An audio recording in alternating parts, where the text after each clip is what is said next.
Hello, everybody. Welcome back to another top 10 thing. Thought I'd get some of the Facebook ones I have saved that have been long overdue out of the way. Whatnot. Oh, see, she has a little thing there and some, I don't know what those are from. Xbox logo thingamajig, Nintendo thingamajig. Games, things like red barrels explode. Being nice to everybody tends to lead to the good ending, and if a boss has a giant glowing eyeball, you should probably shoot it. Of course, there are always exceptions to the rule, and the video games on this list delighted in ripping the rug out from under you when you expected things to go one way and they flip the narrative on its head. We made up a list of our favorite cases of this video game phenomenon earlier this year, but you guys had plenty more suggestions of times games have switched up on you, so we're digging into those. I'm Jess from What Culture, and here are 10 times video games totally broke your trust. Commenter edition. Number 10, Storage Locker of the Demon, Doom 3. Doom 3 has loads of storage lockers stocked with supplies to help you take on all the denizens of hell. In order to get your hands on all the ammo, guns, and gear they have to offer, you'll need to track down the relevant security access codes for each locker. That is, except for one particular locker, aptly bearing the ID 666. If you didn't see something coming here, that might be on you.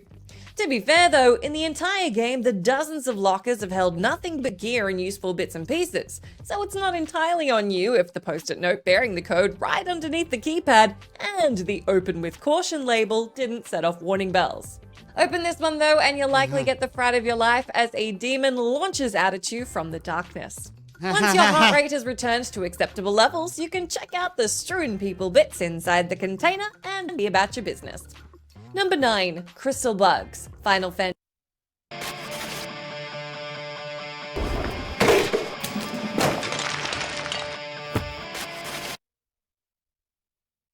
Final Fantasy XII, The Zodiac Age. The humble crystal bug, the ultimate troll and wild betrayal of your trust in what can be a party-decimating end result if you aren't prepared. These enemies can be found in the Still Shrine of Miriam, Sochin Cave Palace, and the Nabrius Deadlands, and come in 3 colors, orange, blue, and green. The trust that's been broken here is that these particular baddies look just like save crystals, the things you've been taught to seek out and breathe a sigh of relief upon finding, because you know all your hard work up to that point will be safely stored for your return at any point. But no, lo and behold, get close enough to any of these baddies and boom, you're in combat. Not just any combat too, it can be legitimately challenging, especially if you're underleveled. There are only 3 in the game, so it's a real shock when you come across them, but you'll certainly never be able to approach another save crystal for the rest of the game without at least an ounce of skepticism. Quite apart from the sheer embarrassment of being killed by a save point. That sucks. Number 8, the Sign-Loving Subrosion, The Legend of Zelda Oracle of Seasons. Breaking stuff and the Legend of Zelda games really do go hand in hand. Break a pot, break all the pots. Chop all the grass, chop the signs, you get the picture. Link is a bit of a bull in a china shop when he's let loose. So there's an expectation that since so many things in Zelda games are destructible, there's really no harm in hiya-ing your way through everything in sight, right? Well, sort of. Everything is just dandy until you run into the sign-loving Subrosion who lives in Subrosia, a subterranean lava level existing just underneath Holodrum. This guy loves signs, like really loves them. He keeps track of how many signs you break in the game and asks you how you could be so cruel to break signs around town. Once you break 100 or more signs, the happy-go-lucky sign man loses it with you and tells you to prepare for what's to come. At this point, the startup screen will flash up, implying you've lost your save file and the game has either restarted or your progress has been erased. Of course, this is only a troll, and the sign-loving Subrosion will give you the sign ring to remind you of what a horrible person you've been to all the signs. But you will have definitely been scared for a minute there. Number 7, No Safe Spaces, Dead Space 2. There are plenty of games that play with the idea and expectation of safe spaces, especially horror games. On our last list, we called out the workbench ambush in The Last of Us and Nemesis moseying into your save room in Resident Evil 3 Remake as examples of games totally messing with you. This is all the more rude when you think everything's going to be fine because an earlier game in the series established it that way. Enter Dead Space 2. Now, we all understand by the second game in the series that the world of Dead Space is relentlessly horrifying, wildly unsafe, and riddled with dark rooms and jump scare loving necromorphs. That said, we've been led to believe that at least its elevators are safe. Sure, a necromorph might try and get in and get sliced up by the door, but they can't actually get you in there, right? Well, sure, right up until the bit in Dead Space 2 where you run in from the church and a necromorph drops in on you from the ceiling. Cue what is probably the most frantic session of shooting and stomping that you'll have done in the game so far, and you'll never look at elevators quite the same way again. Number 6. Sister Frieda's Last Stand, Dark Souls 3 Ashes of Ariandel. When you play a From Software game, you're always ready for anything. Chests that want to chew your hand off, skull-faced birds of prey dropping from the sky, you name it. But what avid fans had come to understand after a number of entries was that bosses would max out at 2 phases. Well, that's until they took on Sister Frieda. You'll deplete Sister Frieda's health bar, watch her fall to the floor and bleed out, which massively pisses off Father Ariandel, at which point you'll need to fight the both of them, now engulfed in flame. Being Dark Souls 3, this is no cakewalk, but with enough careful planning and pitch-perfect execution, you'll make it to the end and the game will give you a Titanite slab, a rare crafting ingredient. Then when you think you're all done because you got the loot and everything, the music stops and you can wander around again, Black Flame Frieda rises from the dead to mess your shit up. This was an incredible shock, as this was the first time in the series that a boss battle had progressed to a third stage. It is a beautiful and cinematic fight, but it sure did break the trust of FromSoft fans who thought they knew what to expect from a boss fight. Number 5. Idle Screen Ghosts, Fatal Frame 2.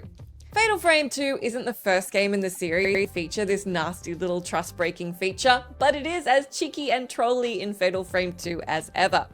Leave your controller alone for too long, and this iconic horror title will fade in horrific ghostly visages across your screen. Because God forbid you take a few seconds away from the relentless ghost-riddled terror to grab a snack or take a phone call.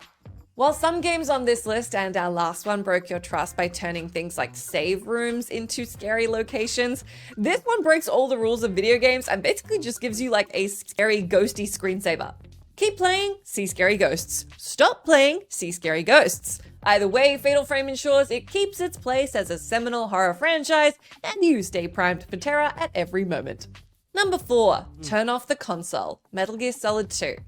Up there with moments that defined your childhood and absolutely freaked you out, we've got the Colonel losing his crap in Metal Gear Solid 2. Raiden will suddenly receive a transmission telling him to, quote, turn the game console off right now, which is absolutely not something you expect a video game character to say, and somehow completely terrifying. Terrifying for you, no doubt very funny for iconic developer Hideo Kojima. Of course, turning off the console will just throw you back to the last checkpoint and repeat the conversation when you reach the trigger point. He tells you not to worry and it's only a game, but you need to cut the power. His voice then gets more distorted and he tells you he had a supernatural experience. It's all very unsettling, particularly the part where the game tells you that you've been playing it for too long, and let's just say chances are they were probably on the money, so that's especially freaky. Number 3, you're on the clock. Deus Ex Human Revolution. Right near the beginning of Deus Ex Human Revolution, in the very first mission in fact, you're tasked with saving hostages. What you couldn't have known is that an invisible timer has kicked off, and if you don't get underway in time, all the hostages will die.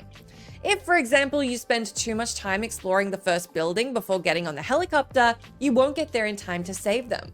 Of course, there's no way for you to know that this is an actual time limit in the game, since of course so often RPGs will give you fake time limits where it seems like everything needs to be done straight away, but it absolutely doesn't.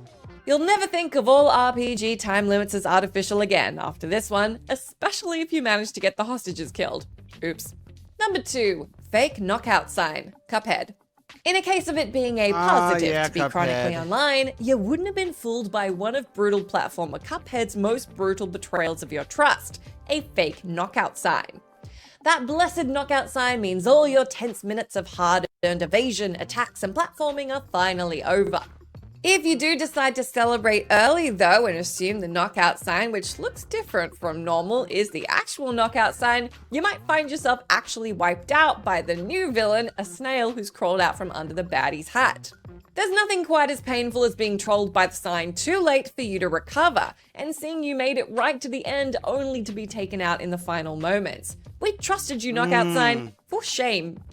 Number 1, a totally real Jedi holocron. Star Wars Knights of the Old Republic 2. In any RPG, you're going to want to buy all the important things that any random NPC has to sell you, especially when you're in the outskirts of a ruined Jedi enclave that you already know salvagers picked clean, and one such salvager offers you a Jedi holocron. Not only that, but one of your companions has told you to try and track down holocrons and he'll help you in deciphering them. Of course, said salvager won't part with it for nothing, so he tells you to fork over 1,000 credits and it's yours. You do so, and upon further inspection, find out the holocron is fake. What is there to do from this point? Absolutely nothing. The guy tells you it's your bad for buying it, no take backsies, and he won't give you your money back. So you stand there with your lightsaber in your hand and 1,000 credits out of pocket, feeling like a dummy. Thanks a lot, video game. We trusted you. Kreia almost definitely laughed at you for it too. That's the end of our list, but do let us know down in the comments section if you can think of any other times that video games have broken your trust down below. But it is an interesting. As always, I've been Jess from What Culture. Thank you so much for hanging out with me. If you like, you can come say hi to me on my Twitter account where I'm at Jess McDonald. But make sure you stay tuned to us here for plenty more great. Well, let me know what you guys think. What games in normal games broken your trust? As in, like, these kind of things. Or, like, The Last of Us 2. Where it does the workbench thing and whatnot. Let me know down in the comments below. I'm gonna go edit these before 2 for TDD Endless stream. If not after. So, I'll see you guys later. I'll try to do a whatchamacallit? S Spooky Saturday on a Thursday or Friday to get it prepared and edited for Saturday. If I can.